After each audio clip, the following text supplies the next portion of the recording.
All right, fam, let's keep it real. Today we're talking about something that sounds completely insane at first. How do you train for boxing and prepare for a marathon at the same time?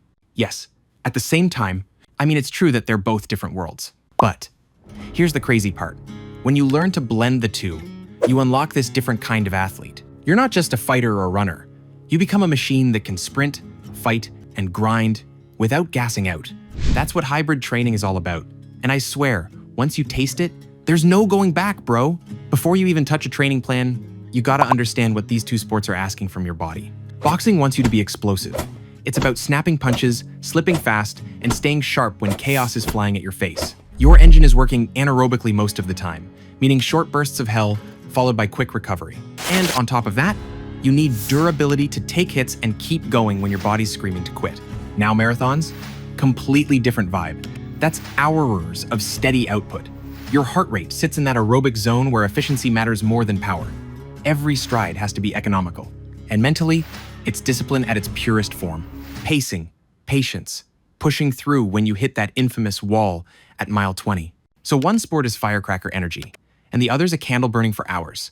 No wonder people fail when they try to do both at once. They train like they're two separate worlds. But if you shift your mindset, you'll see they're actually different gears of the same machine. Low gear for long, steady grind, high gear for bursts and power. And if you can master switching gears, bro, that's when you unlock that hybrid athlete life. Here's the tricky part nobody talks about. When you're mixing boxing and marathon prep, the biggest enemy isn't your opponent or the 26 miles. It's fatigue management. Think about it.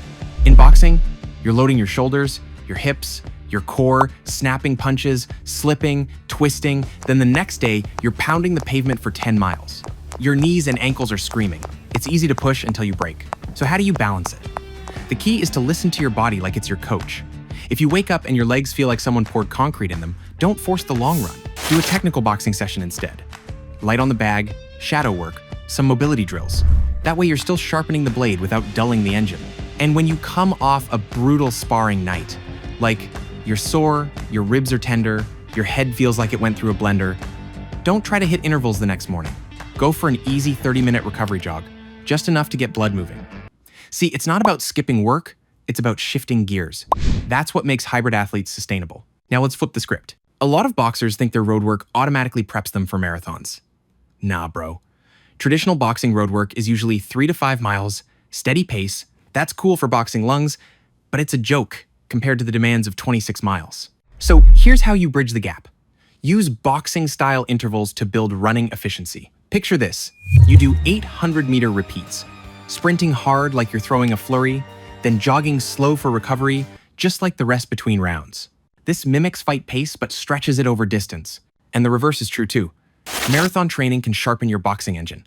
Those long, steady runs, they teach your body to clear lactic acid and keep moving under fatigue. That's why when I went back into sparring after doing long runs, my recovery between rounds felt way faster. So instead of thinking boxing cardio and marathon cardio are enemies, think of them as cousins. One's teaching you bursts, one's teaching you grind. Mix them right, and you become untouchable. Now, bro, let's talk food. Because if you're training for both, nutrition isn't just important, it's survival. I learned this the hard way. Back in my early days, I was eating like a pure boxer. Chicken, rice, veggies, keeping carbs moderate so I'd stay lean. Then I tried to tack marathon miles onto that. By mile 12, I was bonking.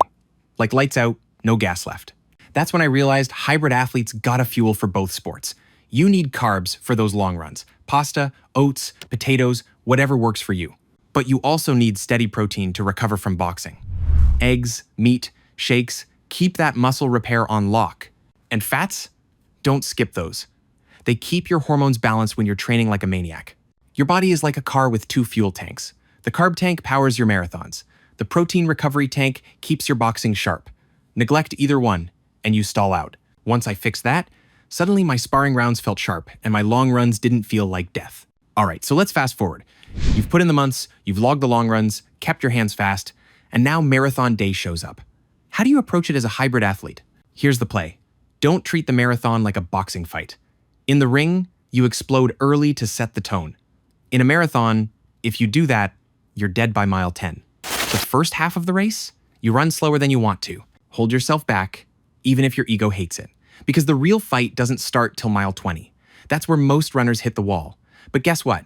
As a boxer, you already know how to suffer. You know how to push when your lungs are burning. That fighter mentality, it becomes your weapon. All right, buddies, if you vibed with this and you're ready to chase that hybrid athlete life, hit that subscribe button. Drop a comment with your biggest struggle, boxing, gas tank, or marathon legs, and I'll make a video breaking it down for you. Until then, keep fighting, keep running, and keep proving them wrong.